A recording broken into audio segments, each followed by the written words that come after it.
O dialogador de hoje é um homem de teatro, é um homem de rádio, foi de rádio, é advogado, é o homem da comédia cearense, mais de 50 anos, um grupo de teatro do Ceará e do Brasil, e é um expoente do teatro do Brasil. E está aqui a foto dele, de 1962. Então põe aqui em cima mais uns 40, 50 anos. E ele me trouxe objetos que falam exatamente da sua vida, como ponto de partida para nós filosofarmos sobre o que ele pensa sobre o teatro, sobre a vida, porque ele é um homem de teatro. Ele é o próprio teatro. Eu me refiro a Haroldo Serra. Haroldo, um prazer, uma honra ter você aqui. Satisfação. Tão lindo, Haroldo Serra, olha aí. Haroldo Serra, advogado, mas na verdade não é advogado não, né, Haroldo? Mas você é muito novo, né? Então não posso dizer que nós começamos juntos. Você começou junto. É verdade. Eu é que cheguei, criança, adolescente, perto de você. Porque quando eu comecei, nos anos 70, você já era o Haroldo Serra. Você naquela época era mais poeta. Eu vinha do Clube dos Poetas.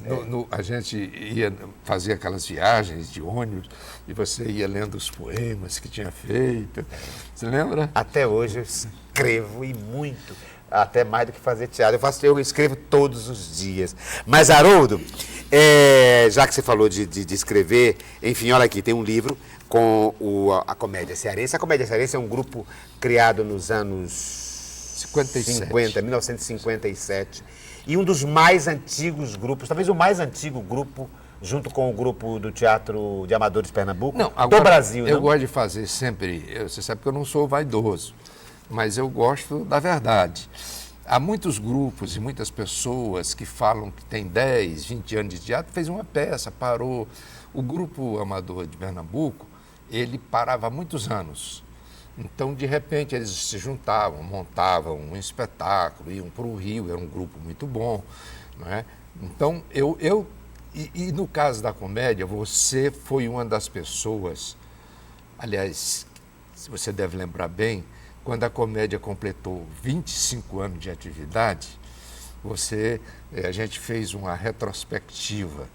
Sim, me lembro, foi publicada na revista da comédia. Mas o interessante é que nessa hora a gente descobriu que a comédia nunca tinha passado um ano sem apresentar um espetáculo. E até hoje é assim, são mais de 50 anos, sempre assim. Quando a gente foi fazer o 45 anos de atividade, então a gente chegou a uma outra observação.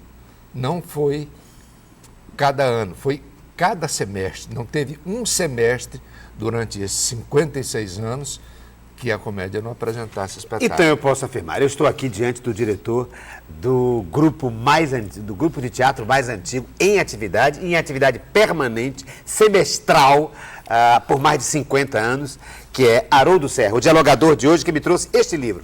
Haroldo, a partir daqui e dessa longevidade, o que a gente poderia problematizar para trazer à baila algum tema? Seria o tema da dificuldade de se manter um processo de forma tão assídua e longa? Olha, esse livro é muito importante porque ele não é só o registro dos espetáculos que a comédia encenou nos 45 anos, já se vão 10 anos, né? 56, 11 anos, mas aí tem uma série, um trabalho muito minucioso, com o nome, por exemplo, de todas as pessoas que participaram do grupo. Então, aos 45 anos, nós levantamos, né, 700 pessoas, entre universitários, estudantes, que participaram da comédia cearense. É evidente que uma das maiores dificuldades é os universitários, quando terminam, conseguem o seu diploma, se dedica naturalmente à sua profissão, porque você sabe que o teatro, mesmo o teatro que a gente faz no Ceará, exige muito tempo, muita dedicação, e dificilmente um médico, um advogado vai ter condição de fazer o trabalho. Então, agora, como nesses 10 anos, né, dos 45 para cá, Só a Viúva Alegre, por exemplo, tinha mais de 50 pessoas. Não é? Então, nesses 50 anos, nós temos mais de 700 pessoas envolvidas com teatro. Eu diria 800, porque 700 foi até 45. Até 45. Não é? E a manutenção desse grupo, você que participou muitas vezes, eu acho que foi o caminho da familiaridade. Não é? Foi um grupo, não só pela participação da Iramisa, dos meus filhos, dos meus netos, mas como o próprio Bedi Paiva com a Tereza, o Zé Humberto com a Ileda. Então, esse grupo sempre foi um grupo familiar.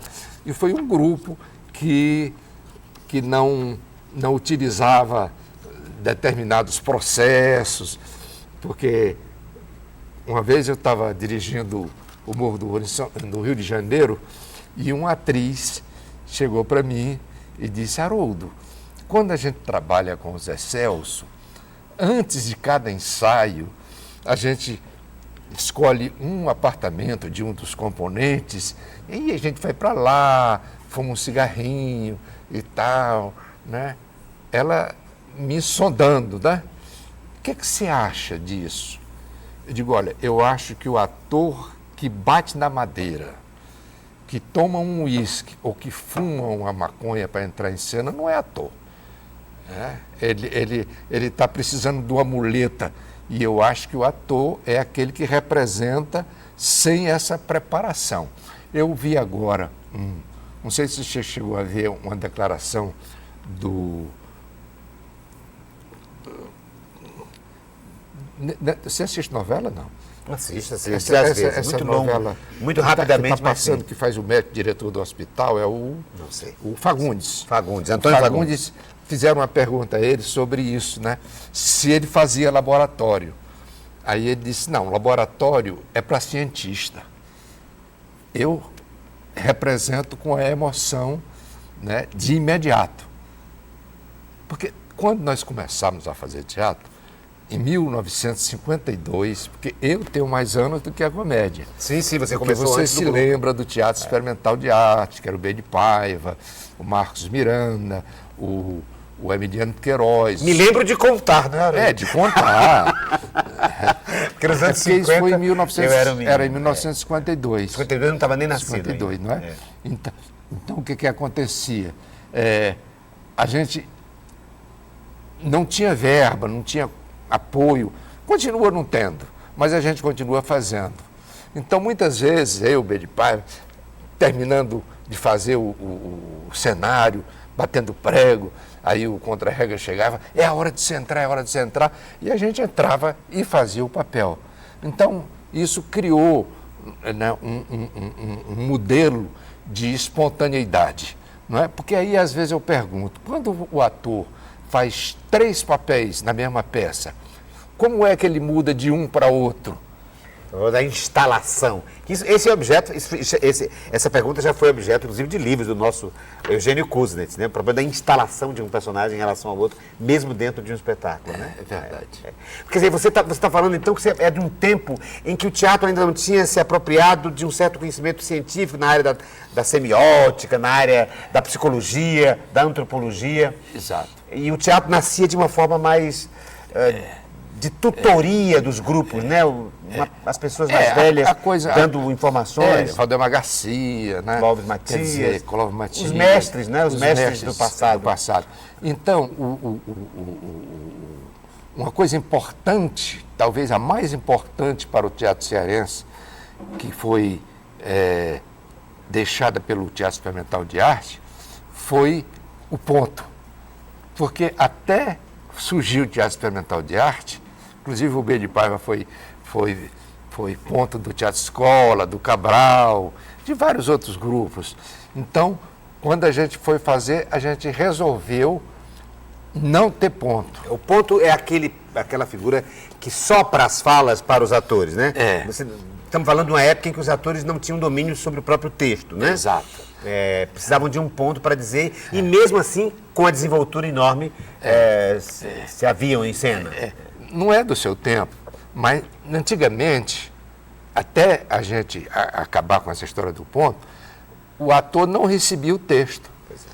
Ele recebia apenas só as falas dele com as deixas. Com as últimas falas do outro personagem, com quem ele contracenava. E, exclusive, muitas vezes, confundia, porque tinha mais de uma deixa igual. E a gente achava que, como você esperava o ponto, você prejudicava o ritmo, né? O ritmo do espetáculo, a tua interpretação. É verdade que nessa primeira vez, e que foi na estreia do Teatro Experimental de Arte, com o Morro dos Ventos Vivantes, da Emílio Brontë, com a adaptação do B de Paiva, a gente botou uma pessoa fora de cena, acompanhando, mas não pontando, porque a gente ficou com medo que houvesse algum esquecimento, alguma coisa assim. Mas a gente tinha ensaiado muito bem. Foi engraçado, viu, Ricardo? Porque, inclusive, você sabe que a Praça do Ferreira era o point, né? Você tinha lá o banco dos políticos, você tinha o banco dos aposentados, você tinha o banco dos radialistas, você tinha cada atividade dos deputados, que eles se encontravam lá, porque, inclusive, a Assembleia era ali no museu, o Palácio da Luz era o Palácio do Governador, e eles discutiam política. Era um centro cultural e político, a Praça do Ferreira. Hoje você já tem uma geração para quem é a Praça do Ferreira, para a qual a Praça do Ferreira já não significa tanto. Né? Essa geração aí então mais eu jovem. estava na Praça do Ferreira, vindo da Rádio Iracema, quando apareceu o B de Paiva, o Hugo Bianchi e o Marcos Miranda, que queriam fundar esse Teatro Experimental de Arte. E como eles sabiam que eu gostava de teatro, que eu participei do Pulo da Morte, que você sabe o que que a gente pulava do centro de saúde para o teatro, quando a gente não tinha dinheiro para pagar o ingresso. Muitas vezes o senhor Afonso deixava a gente entrar, a gente enganava o Fialho, que era o porteiro.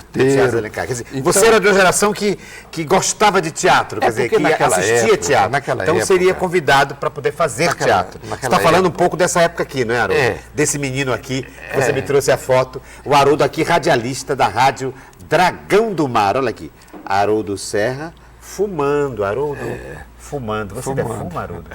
Hein? Não. Não tanto? Ou nada? Não. Não fuma mais? Não. Aqui, ainda mesmo, nessa época, porque a gente sempre trabalhou junto, né? Então, aí a gente trabalhava em rádio teatro e Haroldo Dragão é um casal, né? Um casal de quantos anos, Haroldo? Nós casamos em 58, né? Então estamos... Vamos fazer 50 anos. 50, não, já passou. Não, já passou, é verdade. Em 2008 fez. 65 anos, né? A comédia tem 66, nós casamos um ano antes da comédia. Ah, é verdade. O Júnior nasceu em 59, né, o mais velho. O Haroldo acho que nasceu em 64. Agora, essa questão de rádio, sim, aí eles me convidaram, mas havia naquela época um respeito exagerado ao Teatro de Alencar. Dificilmente um grupo ia se apresentar no Teatro de Alencar. Sempre era nos bairros. E quando eles me convidaram, disseram que a peça ia ser montada no Antônio Bezerra.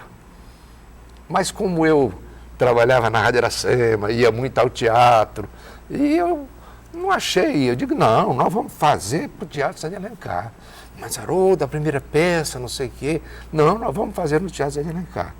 E naquela época, na época em que o Brasil tinha uma certa vergonha, ele mantinha navios de carga, navios de passageiro, tinha os trens. Então, transportar cenário era uma coisa relativamente fácil, né? Para trazer de navio. Então, muitas companhias vinham ao Ceará. Então, a gente teve a oportunidade de ver muitos espetáculos. Depois que acabou a história dos navios e que passou a ser caminhão, as coisas encareceram, que entrou a televisão, que os atores normalmente tinham um contrato com a televisão, não podiam viajar. Muitas vezes, atores... hoje acontece isso, dele fazer um espetáculo numa cidade numa quinta-feira, né, faz um único espetáculo e volta por causa da novela ou de outros compromissos no Rio e São Paulo. Você aqui, então, nessa época, Haroldo, fazia rádio também, rádio teatro. Fazia rádio e rádio teatro. E fazia como locução.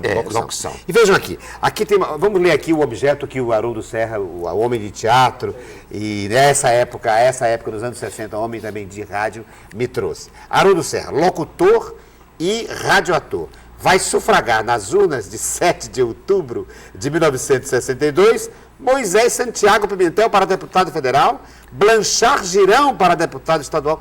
Que é isso, Haroldo? Usando aqui os atores como panfleto político. Como santinho, né? Como santinho político. Como santinho. Mas como nós... você sabe que o Blanchard foi, assim, quase como um ídolo para todos os radialistas, né? Não só pela capacidade dele, como ele sabia ser amigo das pessoas. Então, a gente aceitou isso, todo mundo da rádio, com muita satisfação.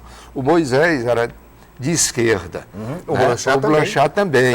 A Rádio Dragão do Mar foi, inclusive, fechada pelo golpe. Isso, né? Aí golpe eu vou te contar uma coisa muito interessante. Eu deixei de fazer rádio em 64, exatamente por causa da Revolução. O meu programa, eu tinha um programa às 8 horas da manhã, chamado Festa de Aniversário, que eu ligava para as pessoas que estavam aniversariando, dava presente e tal. Aí surgiu o problema da derrubada surgiu a Revolução. Surgiu a retirada, o golpe militar que retirou do poder o João Goulart. Mas ainda não tinha tirado, né? Primeiro os tanques na rua, toda aquela coisa. E a gente chamava muito em teatro, em rádio, fominha. Fominha era aquela pessoa que gostava de estar falando. E quando surgiu a história dos tanques na rua, o estúdio lotou, né? Blanchard, o Paulino Rocha, e muitos outros, né? E aí eu digo, ora, eu já vejo que o meu programa não vai continuar, né? Porque eles começaram exatamente, naturalmente... O rádio repercutia imediatamente, né? Ao vivo, né? Houve uma intervenção na rua e o rádio, então, as pessoas, o microfone da Rádio Dragão do Mar se abriu para que as pessoas se manifestassem contra. Exato. E aí o que você fez? Você saiu, não, isso? Aí eu disse o seguinte... Não vou falar, tem muita gente para falar, não vou falar. Tem muita gente para falar, não dá tempo de fazer mais o programa, porque não sei nem que hora vai terminar isso. Nesse tempo eu tinha um carro, que eu não sei nem se você conheceu, chamado Prefect, que era um carro que eu comprei do Blanchard Girão, né? O Blanchard comprou um melhor e eu comprei o Prefect do Blanchard Girão. Então eu disse, bom, eu vou me embora. Aí eu desci, entrei no carro, quando eu fechei a porta do carro, que liguei o carro, parou atrás de mim um caminhão cheio de soldados com metralhadoras, fuzil, e invadiram a rádio. E quem estava lá foi preso. Então... Estamos falando, então, de 1º de abril de 1964. Exatamente. Então, eu escapei da prisão por não ser fominha, né? Quer dizer... Então, aí a partir daí a rádio fechou, passou um ano fechada. Porque a rádio tinha uma posição de muita Rádio Dragão do Mar, a essa época, anos 60, 62, 63, até 64, uma posição contrária ao golpe. Né? Participou, inclusive, daquele movimento pela legalidade, né? Para não retirada de João Goulart do poder. Olha, o dialogador de hoje é o nosso Haroldo Serra, homem de teatro, mas ele me trouxe coisas de rádio, coisas de teatro, mas me trouxe também uma coisa inusitadíssima que eu queria colocar em pauta. Uma bonequinha fardada da escola normal, Haroldo, é isso? Exatamente. Da escola normal. Eu conheci a Iramisa em 55 e casamos em 58 e ela estreou em 59 no teatro. Acontece que nós estávamos fazendo Pluft, o Fantasminha, e a Iramisa fez a escola normal desde o 1º ano até se formar professora, né? Então a Glice Salles trouxe esse mimo. A Glice, nós estávamos fazendo o Pluft, o Fantasminha, a Glice fazia o Pluft, e ela trouxe para a Iramisa. Foi uma satisfação grande, porque a Iramisa tinha Iramisa ainda já era casada ou era namorada? Eu acho que já era casada, eu acho. Aí, Mas é um mimo, muito, né? Foi um mimo interessantíssimo. Porque a Eremísia, toda a formação dela foi na escola normal. Escola. Né? Inclusive, como atriz, atriz não, eu digo, uma musicista amadora, não é? Exato. A Eremísia tocava acordeon. A Eremísia participava daquelas danças do cateretê, declamava. Não é? Declamava. Então, ela tinha uma certa vocação ali artística. que ela própria não sabia, não né? sabia. E que só vai despertar quando conhece Haroldo Serra no final dos anos 50. Ela participava de todas as atividades artísticas da escola normal, né? E daí para passar para o teatro com o talento que ela tinha foi muito fácil. E o que era uma menina já que está aqui, vou pautar esse tema, o que é que significava, o que significa hoje ao seu olhar, Haroldo, ao seu olhar, uma menina da escola normal, né, da tradição, de uma certa moral, né, da época, namorar com um homem de rádio, um homem de teatro, um menino, né, um jovem. Né? Imagino que deve ter sido um choque. Houve uma certa coincidência. Né? Eu morava numa rua, Pedro Borges, que era o caminho das meninas que saíam da escola normal. Famoso, ali pertinho do Beco dos Pocinhos. Eu vou fazer um parênteses, só para... Hoje tem uma atividade contra a violência, né, em frente ao Palácio da Abolição, e nessa época, da Praça do Ferreira, que a gente conversava, às vezes, o Augusto Ponte, que o Augusto Ponte tinha uma técnica muito engraçada. Quando as pessoas queriam ir embora, ele começava a discordar das pessoas, que era para você permanecer e começar defendendo o seu ponto de vista. Então, às vezes a gente ficava até 1, 2 horas da manhã. Sem o menor problema. Né? Não, ninguém nunca disse cuidado. Entende? E eu morava no Beco dos Pocinhos, que era um beco escuro, que continua escuro, naturalmente. Tinha um córrego assim, tinha uma ponte e tal. E a gente ia para casa sem qualquer conselho de preocupação, né, com a igreja. E no caminho, a menina que ia para a escola normal encontrava aí a gente começou, e daí é como começa todos os namoros, os romances. Né, os romances. Ela começou a me acompanhar, depois para os ensaios. Digo, porque hoje ainda continua, mas naquela época, nos anos 50, quer dizer, você tinha o colégio militar, né, o menino o cadete do colégio militar, e a menina formada pela escola normal. Eram 2 patrimônios, são 2 patrimônios ainda. Né? Mas a escola normal, uma presença muito forte. A escola normal era muito exigente. Você tem uma ideia, você não terminava, por exemplo, o primário, naquele tempo a gente chamava ginasial, depois científico, né? Quer dizer, você não passava de um ano para o outro, de uma área para outra. Você tinha que prestar exame para poder ser promovida para a faixa seguinte. Então a Iramisa fez o exame, né, do 4º ano primário para passar para o ginásio, depois fez. Agora, é uma coisa muito interessante, é que tem ainda uma média de umas 50 alunas do tempo da Iramisa, que todos os anos elas promovem um encontro, um almoço, não é? E é interessantíssimo, né? E prestigiam a gente, quando a Iramisa está em cena, elas vão para o teatro, levam flores, né? Era uma coisa parecida com a comédia. Era uma amizade muito grande entre as alunas. Você falou, então, aqui, agora há pouco, sobre, comparando 2 épocas, a época em que você podia, nos anos 50, voltar para casa 3 horas da manhã, 2 horas da manhã, sem nenhum problema de assalto, não é problema de segurança, e hoje, com movimentos civis de protesto contra a falta de segurança. E eu queria, então, que você me dissesse o que foi que houve. Por que a cidade... Por que nós perdemos? Olha, eu tenho uma teoria... Você que viveu esses 2 momentos. Né? Eu tenho uma teoria que é a seguinte. A cidade pequena, todas as pessoas se conhecem. Então, fica difícil de você fazer uma atividade fora do normal, sem ser percebida ou sem ser, às vezes, o próprio pai tomando providências e tal para aquele garoto, para aquele rapaz. Então, ainda já em Fortaleza, você sabe que eu continuo doido por cinema, eu morava onde hoje é o Banco Safra, né? Eu morava, era Major Facundo 900.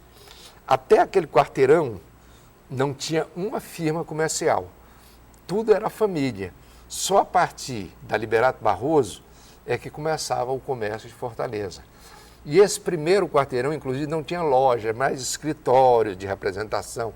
E o comércio era mesmo na praça, em redor da praça, e na Barão do Rio Branco, que se chamava naquela época o quarteirão sucesso da cidade, que era um slogan de uma loja chamada o Cruzeiro.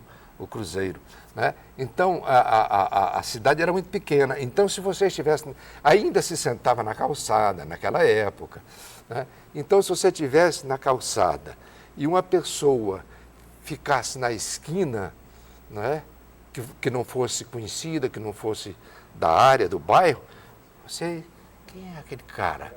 E tinha sempre alguém que ia passar lá perto para ver quem era. Então, né, havia esse anonimato que não existia, né? Então, o que ocorre? O ladrão de automóvel, se ele estivesse mexendo no teu carro para roubar, e você gritasse, ele corria. Hoje, se você gritar, ele atira, ele mata, e se não gritar também, ele mata. Não é? Então, eu acho que esse anonimato, que as pessoas não sabem, não são reconhecidas, moram num bairro distante do outro. Aqui tem amigos nossos, meus e seus, que às vezes a gente passa 5, 10 anos sem conhecer. Sem rever. Muitas vezes, por exemplo, eu tinha um amigo que ele, nesse tempo eu era do Tribunal de Contas, quando eu me formei em Direito, eu fiz concurso para o Tribunal de Contas, e ele sempre me visitava, que era um rapaz chamado Simval. Aí, nunca mais ele tinha ido lá no tribunal, e eu encontrei com um amigo comum e perguntei, rapaz, o Simval nunca mais foi lá no tribunal? Ele disse, não, rapaz, já faz 2 anos que ele morreu. Quer dizer, você conhecia... As relações se esgarçam, se perdem, se dispersam.